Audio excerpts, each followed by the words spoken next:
Now, generally speaking, I thought that debate was a 12-round knockout, and I thought Trump got the better of it at the end. The last 30 minutes on race, remarkably, I thought the president did very, very well with his direct appeal to African Americans, and I believe Kristen Welker hammered Joe Biden on the crime bill. We've already got tapes of Super Predator Joe out there, and he opened the door to the laptop at another enforced error. He brought up the laptop 3 times. He also brought up Rudy Giuliani, which opened the whole. You remember before this, we were saying, well, Kristen Welker's not going to ask about it. Donald Trump's going to have to bring it up out of context and inject it into it. And then there's Joe Biden basically opening the door to this thing. And Donald Trump he brought it up repeatedly. And I think most times to pretty good effect. And especially, I think the last round, when they were talking about China and influence and stuff like that. I don't understand what Joe Biden's strategy was here, but We'll be back. That last half hour, he ran out of gas. He ran out of gas. He did not lose composure. He did not lose touch with the audience, but he got hammered in the last half hour. So I think what we'll be seeing is the oil industry has packed up and left the America under Joe Biden, and Americans are afraid of that kind of extremism. We'll be right back, America. Post-debate analysis with Ed Morrissey. I'm Hugh Hewitt on the Salem Radio Network. Don't go anywhere.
Welcome back to Debate Wrap-Up 2020 on the Salem Radio Network.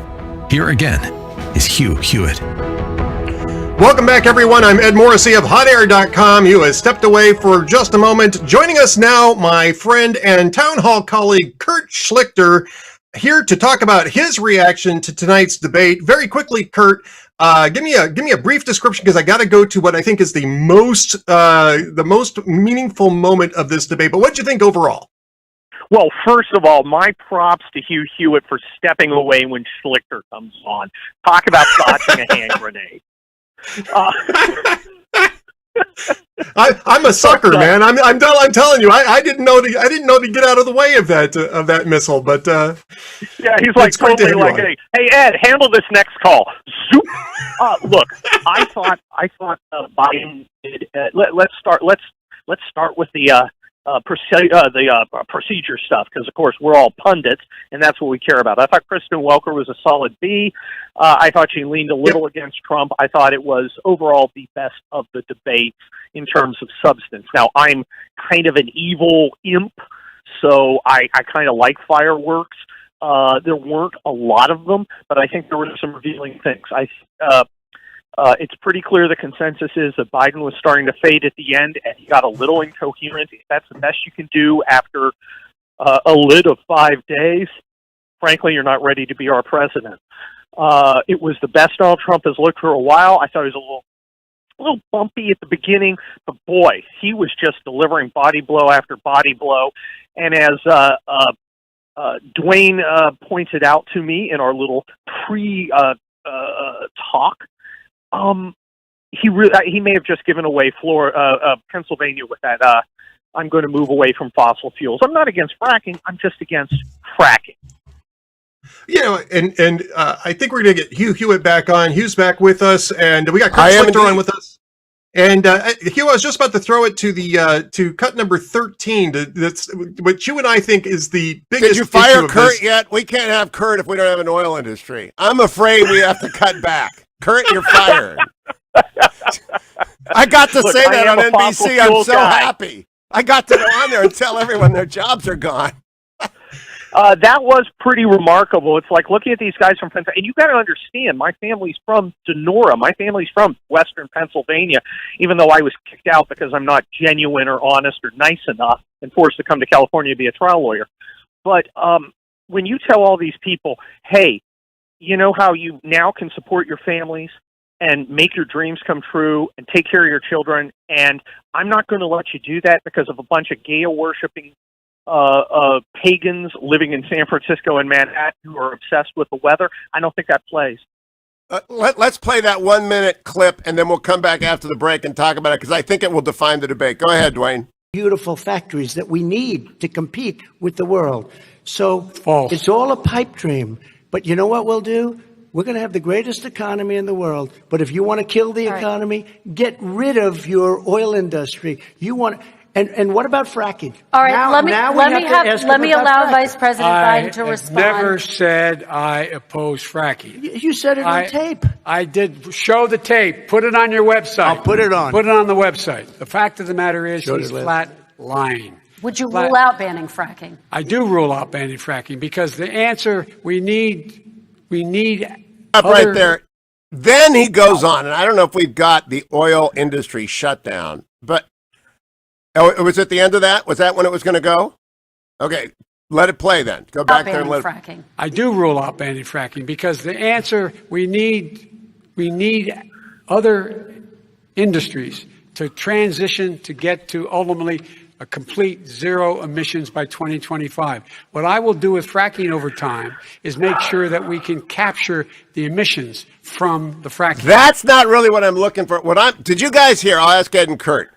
Zero emissions by 2025 is nuts. But he actually says we will transition from the oil industry. That's what I'm keyed in on. Ed? Yeah, that's what I'm keyed in on too. He's essentially telling everybody in Pennsylvania, the Marcellus Range, all the people in Oklahoma, in Texas, everywhere else, we're going to put you out of a job, and we're going to do it for a bunch of Prius driving Chardonnay swillers from Marin County.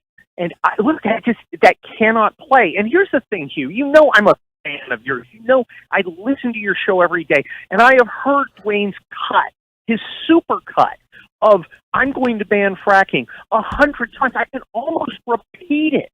And it's right there, and it's going to get played tomorrow. And Trump's going to put it out. In fact, he put it out on a big screen at his last Pennsylvania rally, which will not be the last Pennsylvania rally, just his most recent one. And when you come out and lie like that, it's going to become a suppository. Now, talk to me, both of you. Well, I don't know what the clock is, but there was a passage in here where Trump talked directly to Black America. And Joe Biden gave the standard Joe Biden speech. And the president said, here's what I've done for you, Joe. You haven't done anything. Ed Morrissey, does that work in Minnesota? Does it work in any African-American community, at least as much as the president needs it to work? Well, I think the president doesn't need it to work much, right? I mean, he doesn't need to really peel off a whole lot of votes here in order for it to have an impact. And I think it does. I think it does work. It's actually a better answer than I thought he was going to come up with. And I thought Joe Biden did worse on this issue than I would have guessed. And I think actually the most effective part of Donald Trump's response was, you've been in Washington for 47 years and you haven't done anything. You were at the White House for 8 years and you haven't done anything. Why should we believe you when you say, well, now I'll do something about this? I actually think that was a really effective attack. Kurt, what about who built the cages? Who built the cages? The president did that 4 or 5 times tonight, and I thought each time was a little stiletto. Well, look, I'm a trial lawyer, and when I'm talking to 12 people who couldn't talk their way out of jury duty, I want to have something that makes them really think. I want to have something that they go back there and say, well, Mr. Schlichter said this. Who built the cages is that thing, because A, it's honest, it's true, it's not a lie. The Obama administration started it. Trump stopped it once it became apparent to him. That is a fact, and that resonates. And it goes back to what Ed was talking about, and I think it was tremendously effective. You've had 47 years. You had 8 years as vice president. You had 39 years before that. And I think Black Americans and Americans of all races are looking at this guy and saying, we've heard this before for 5 decades. 5 decades. We're going to come back for a final comment from Ed Morrissey, one from Kurt Schlichter, if we can keep him up. Of course, it's actually earlier out there than it is back here. So stick around, Kurt and Ed. We'll be right back as we do Debate Wrap-Up on the Salem Radio Network.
Wrap-Up 2020 continues on the Salem Radio Network.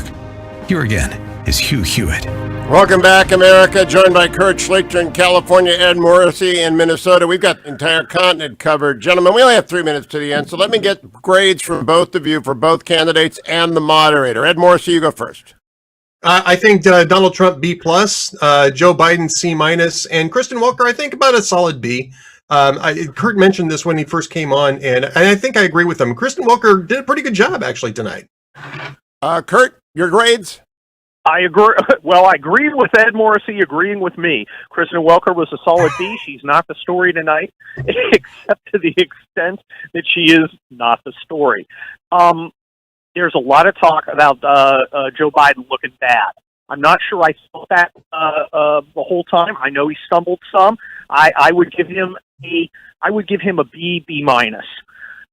Donald Trump, B+, A-. I think he did a lot better than last time. I think he gave me the feeling that I had at the Republican convention. And it went into the A range at the end, because I want to be a part of the party that Donald Trump was talking about at the end. It was hopeful and it was open. And I will talk a little out of school. Our mutual friend Selena Zito, my family comes from Western Pennsylvania, just like her. We're texting back and forth during this, and she says he hit it. That was the tone he needed, and I will defer to her. Given the great revolt, I will as well. I think he warmed up like an act, yep. like a band, like anybody who gets into a rhythm as he does. As he relaxed, he got better. And as he got better, I think his people got energy. And Ed Morrissey, they needed some energy tonight. They could not have a disaster. They needed a win. Did they get what they needed? I think they did. I think he got what he needed. I don't think Biden got what he needed. I think Biden, especially that last half hour, was fading, and it became very clear that he was really struggling. I will say this too: the microphone issue turned out to be a non-issue at worst, and actually, I think it made both men better in that first hour by keeping them more focused on their own message. And I was very pleased that it wasn't intrusive. Whatever they did with the microphones was not intrusive. They were not cutting people off. They were not cutting the two men off in the middle of things. Apparently, it was discipline enough. Last 45 seconds to you, Kurt Schlichter. Did Team Trump get what it needed to get over the finish line in the key states? I think it did. Look, the momentum is all with Donald Trump. The enthusiasm is there. The polls are tightening. At least and frankly, I don't believe the polls, but I think the polls are tightening. So if you're a poll guy, you're a poll guy. But you watch this and you're like, I'm okay with this guy being president. I am okay with this positive vision. And frankly, Joe, I'm not sure he's up to it. Look, this was after a 4-day lid. This took 4 days for him to get to. Donald Trump came off a rally last night. Well said. Kurt Schlichter, thanks for joining us. Ed Morrissey will be back. Another half hour of analysis with Dennis Prager and others ahead, America. Stay tuned to the Salem Radio Network.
Would you close down the false. oil By the way, I have a industry? transition from. By the way, I have a transition from the oil industry. Yes. Jeez.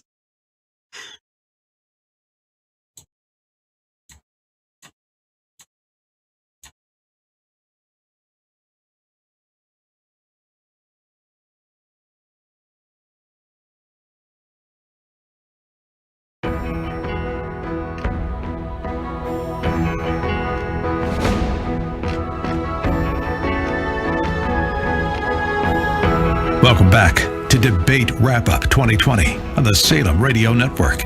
Here again is Hugh Hewitt. Welcome back, America. I am Hugh Hewitt, joined by Ed Morrissey. Ed is in Minnesota. I am inside the Beltway, and I got to say, Ed, the people are very relieved. Our Senate candidates up and down the ballot. I think if you're Tom Tillis in North Carolina, if you're John James in Michigan, if you're Jason up there in Minnesota, no matter Joni Ernst in Iowa when he talked about the $28 billion for the farmers, is there any Senate candidate who's upset with him tonight? No, I don't think that there's anything that they have to be upset about. I didn't see any major misstep at all here for Donald Trump. There may have been a couple of lost opportunities, but I didn't see any major missteps. We are joined by Mark Lauder from the Trump campaign. Mark, I guess the energy is back over at Trump Central, is it not? Well, it never left, but it's definitely hitting a peak right now. I mean, if you think about it, it was that last debate in 2016 that started, the movement that led to his election, and we've already started to see it happening, and I think this is going to propel it.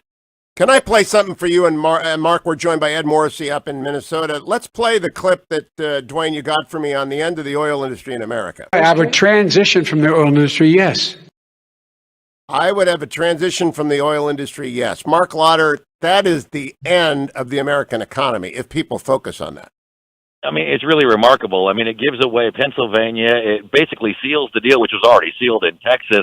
And I'm here in Michigan right now. I mean, do you think anybody here is looking forward to, driving a Mustang or something, or a Camaro with 9 volts? I also would like to know, Mark, and then I'll let Ed ask you a couple questions. The president was terrific on his response to the race question. I thought he absolutely nailed his appeal to African-American voters to please remember what he's done, not what they say about me. Were you in debate prep about that, or is that just second nature to the president now? I think it's second nature. I was not in debate prep. I've been on the road for like the last month and a half, it seems like. But he did absolutely nail that. But also on top of that, I think he really sealed the deal with Joe Biden's actual record versus what people think his record is. And so not only did he highlight his accomplishments, he highlighted, Joe Biden hasn't done much in 47 years, and what he's done has been bad. Mark, I think you're absolutely right. I think you've been in Washington 47 years, you didn't do anything in 8 years. That's a tremendously effective argument for Donald Trump. I want to get back to that oil industry thing, though, because I think that this is a bigger key than just even Pennsylvania and Ohio. I mean, one of the reasons why we are able to leverage foreign policy without having to worry about oil supply is because we are a net energy exporter now. We don't rely on foreign sources of oil anymore, and that means that we can do different things on foreign policy. This is something I think that Donald Trump should really be hammering on this. And of course, it's in the heat of the moment. This was right at the end, so we didn't get a chance to expand on this. But does the campaign plan to tie that answer to the more realistic foreign policy that Trump has espoused, to the lack of necessity of having to go fight wars to protect oil sources abroad? I mean, this opens up a whole can of worms, I think, for the Biden campaign. Yeah, and the president did hit on that when they were talking about energy, even before that happened with the oil comment there at the very end. I mean, I think it was obviously probably largely missed in the moment, but I think it will come back.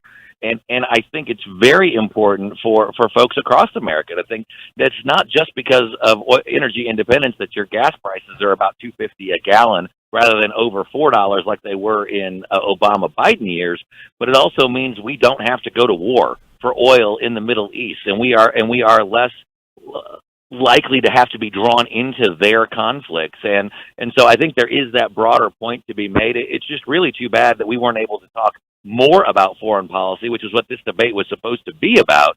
But I think given the topics that they talked about, the president nailed it. Now, Mark, let me, while we've got you, talk about the laptop from hell, as the president called it. It seems to me that even though all of major media has almost signed up a document not to talk about this story, they are now obliged to by virtue of the vice president's responses. Because the vice president opened the door, as we say in evidence class in law school. If they bring up something, they open the door. He opened the door to an examination. He made factual assertions that this didn't happen and that didn't happen. I've never taken a dollar from a foreign government. Are these things all now fair game, even if they hadn't been 2 hours ago? Well, I think they should be, and hopefully they are. And I'll even tell you that right before the debate started, after they had the news conference with Hunter's former business associate, who is providing independent corroboration of all these stories, I saw a number of the White House media corps that were there covering it. They started tweeting about it. So I think the lid is off, to use the exact opposite of the Biden campaign. The lid is off on this one. And I think we're going to start seeing more and more information come out about it. Mark, I think that there's also been a perception in this debate, and I'm sure that you're picking up on this, that Donald Trump, of course, has got a lot of energy on stage, and that energy was pretty well maintained all throughout. But Joe Biden looked like he was slipping in that last half hour. His answers got less crisp. He became less responsive, a little bit less organized about his thoughts. How did you guys see that? And is the Biden campaign in the spin room there having to address this, or have you heard of them having to address this? I haven't seen it yet, and since the spin rooms are not really what we normally would expect, and I'll tell you, I'm in Michigan right now. I did a debate that's right, party, yes, in Michigan, so I'm not even there. But what I would expect to see is that that's going to start to come up more and more, probably as the days go by. I think tonight will be mostly about those top line responses. But it's really going to be more about how it's perceived at home. As people who were watching the late stages of that debate, as they saw him, his performance kind of slow down and decline, if that will start to raise questions in their minds. And that will be obviously left to be seen to those people to make those judgments. Well, Kurt Schlichter pointed out to us, he had 4 days to prepare for this, and he still wilted at the end. And that was an unforced error. In fact, he walked into a couple of right hands. I mean, I can't believe it. I always look at these as boxing matches, Mark Lauder. The former vice president walked into a couple of hard hits. Oh, absolutely. And you expected that oil comment. I mean, he literally was trying to run out the clock for the last 30 seconds of the debate. And he delivers the biggest whopper of the debate that he wants to end the oil industry in America. I mean, that was one of those things where he thought he had this thing, was going to go to the referees, to use your analogy, and ended up, getting a knockout blow. John Cornyn was jumping up and down at that moment. John had to deal with like $100 million spent against him. Lindsey Graham is happy. Everybody is happy with that. But we got to go back to the beginning, Mark Lauder, because I do believe at the beginning it was a slow start for both candidates. And that's sort of, again, the fight analogy, feeling each other out under the new rules. Were you happy with the COVID responses? I was. I was very happy because what the president highlighted was that Joe Biden has been late to the game with everything. And I mean, we know, and it's well documented, that Joe Biden has a history of plagiarism. If you actually look at his COVID plan on his website, it's nothing but what the president has already done and been doing. And so that was a really stark moment. And then, you heard Joe Biden stumble through that. Well, I would shut it down, but I wouldn't shut it down. I mean, it was just very wishy-washy there. He did not deliver a very solid response when the president was basically saying, here's what we're doing. Remdesivir was approved today by the FDA, and the vaccine is right around the corner, and the military is going to make sure it gets out. Mark, we were talking about the rules and filling out the new rules. I actually think that this was a better debate, and I wasn't hearing anybody's mics being snapped off in the middle of answers. It seemed like it ran pretty smoothly. Is the Trump campaign happy with the format as it ran here? And what did you think about Kristen Welker's moderation? Yeah, I mean, I heard the president get cut off a couple of times, in the debate as the time expired. I thought Kristen, and I know Kristen, I thought she did, an admirable job. She did interrupt the president a lot more than she did with Joe Biden, and then would turn to give Joe Biden, another response that was pretty much uninterrupted. But I mean, compared to what we've seen with some of the other debates, I mean, I thought she did a very solid job. And that's just my personal response, not, an official response to the campaign. But I thought she did an admirable job. Well, I had guaranteed the chief of staff on air on Wednesday that she would be fair and good, and I'm glad she came through. Mark Lauder, last question for you from me, and then give one to Ed. Nationally syndicated columnist Selena Zito writes to me that the lesson for the president, because he destroyed Biden the last 15 minutes, is run on policy during the stretch. And actually, we only have 45 seconds. Ed is shut out. But you, Mark, what do you think about that? Run on policy. I think we've got to run on policy, but I also think we have to make sure that we prosecute Joe Biden's record, his record of failure, his record of getting nothing done and just talking for 47 years. And I also think that we are just still scratching the surface of what the Hunter Biden, Joe Biden, Inc. Emails and conspiracies and scandals are all about. Are there more documents to come, Mark Lauder? I don't personally know that, but I would not be surprised that more and more comes out about this. Mark Lauder from the Trump campaign, thanks for joining Ed Morrissey and me. We'll be right back, America with Dennis Prager, as the Salem Radio Network coverage of the debate continues.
Debate Wrap-Up 2020 continues on the Salem Radio Network. Here again is Hugh Hewitt. Welcome back, America. I'm joined by Ed Morrissey from Minnesota, and now we are joined in California by the one and only Dennis Prager, who woke up to join us. He'd gone to bed about 3 hours ago, didn't much care about the debate, had a good meal, went to bed. So, Dennis, what are you hearing about what happened? What am I hearing or what am I thinking? I'm happy with either question, but I'll take them both. I'm hearing good things, but I always acknowledge that the people I speak to are generally supporters of the president. I will add, though, that one of my sons who lives in Pennsylvania, which is obviously an important state here, and who's in touch with a lot of young people his age. He's 28. They were of the opinion that the president did very well in Pennsylvania as a result of tonight and the fracking issue. And my view on Pennsylvania, and I am not a built-in optimist, so I think it gives it some credibility. I certainly didn't think the president was going to win last time. But my view on Pennsylvania is it is inconceivable to me that he will do worse among blacks. And if he does anything even barely moving the needle with blacks in the Philadelphia area, he will not lose the people who voted for him last time. I don't see why he won't win Pennsylvania. And I want to play for you, Dennis, the key moment. It's only 6 seconds long. It's the vice president, and he's shutting down the oil industry. Here's what he says. I would transition from the oil industry, yes. I would transition from the oil industry. Dennis, does anyone not know what that means? That means an economic collapse. It also gives away the game. Well, they'll just say transition could be, a matter of decades, and by then everybody will be in agreement that we have to do it. So he has a way out by the word transition. Yeah, I mean, and Dennis, this is Ed Morrissey, and it's great talking with you again. Earlier in that same answer, it's a little bit farther back in that same answer, he said that we needed to get to zero emissions by 2025. So I actually think he's pretty well boxed in on this. This is going to impact him in Pennsylvania, Ohio, maybe even Western New York, although not the whole state of New York. But what does this do to down ballot Democrats, especially in those areas, but also in other areas where the economy is somewhat fragile, and a huge escalation in gas prices and energy prices would be disastrous. It's a very interesting question to begin with. What it will do to senatorial and House candidates, but I just want to add on this matter that he keeps saying I never came out against fracking, but then admitted only on federal land. So the obvious is, I see. So it's bad for the country on federal land, but it's not bad for the country on private land. I mean, it's a little absurd.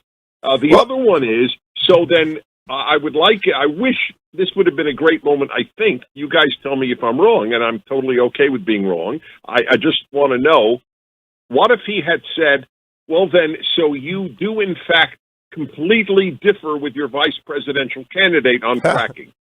He did bring up Kamala Harris at one point, talking about how she was more liberal than Bernie Sanders, which triggered a robotronic response from the vice president that you knew they had worked on for days, which is, you're running against me, Joe Biden. I beat all those other people. You could just see when he went into Mr. Lincoln at Disneyland. But he appointed one of them as his vice presidential nominee, who, if he wins, will become president. Yes. It's irrelevant that he ran against her. I want to ask you, Dennis, because you talk a lot about race on your show, and we talk a lot about race in America. I thought the conversation on race tonight helped Donald Trump a lot. I mean, a lot, like 5% to 7%. Why do you feel that? You may well be right. Because he's not patronizing, and Democrats are, to the black community. He is a transactional president. And he said, I did this and this and this, and the historically black colleges, I like these guys. I said, you're not here anymore. He did Trump. He was just being Trump. I'm the least racist person I know. That's a Dennis Prager line. That is a Dennis Prager line. But so you agree with me then on Pennsylvania? I said I can't imagine him doing any worse. It's inconceivable he'll do worse among blacks in Pennsylvania, and it is highly likely he'll do better. I mean, the number of independent black voices now. Dennis, math has never been your strong suit, has it? If math, the president, look, let's just give me a second here.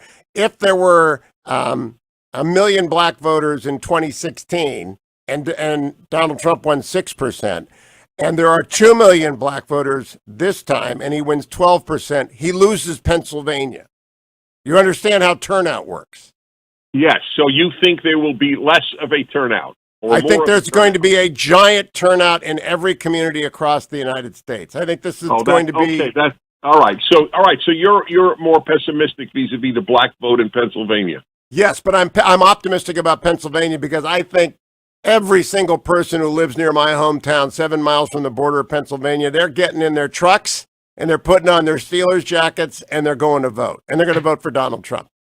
It's the first time I ever heard you speak well of Steelers fans. They can drive. All right, they can drive. They're going to get directions from somebody, but they're going to drive. Ed Morrissey, does it matter? Thank you, Dennis. Thank you, Dennis. I appreciate that, Dennis. Here's what I think.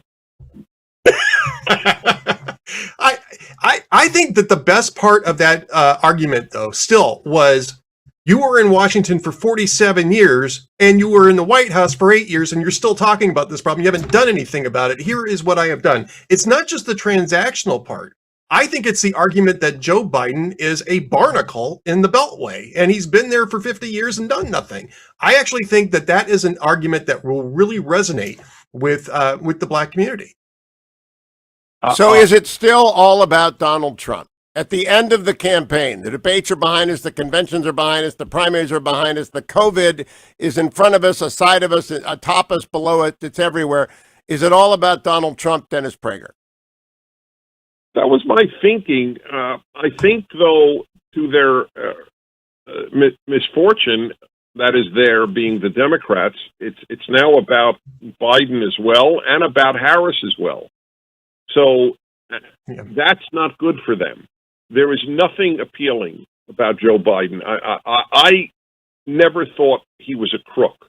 I didn't think he was honest. I didn't think he was a crook.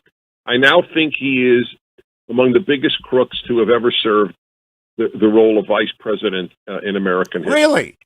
Yeah. Really? Yeah. And that's something coming from me because I never said that's this a lot. I've never heard you say anything remotely like that, and God knows I've listened to you for 30 years. Correct. I'm very open. I may be in error, but I am very open with my audience. I don't badmouth the person that I happen to differ with. I believe he's a major crook. I mean, when I don't know why I didn't earlier. I mean, I never bothered to, I guess because I didn't investigate. How could the man be and his family be so wealthy if all he's been is a politician? Ed Morrissey, 10 seconds. Are you surprised to hear Dennis Prager say that? Not at all. Dennis is wise. Dennis is wise? No, we can't end on that note. Oh, we're out of time. Thank you, America. We'll be back for election night on the Salem Radio Network.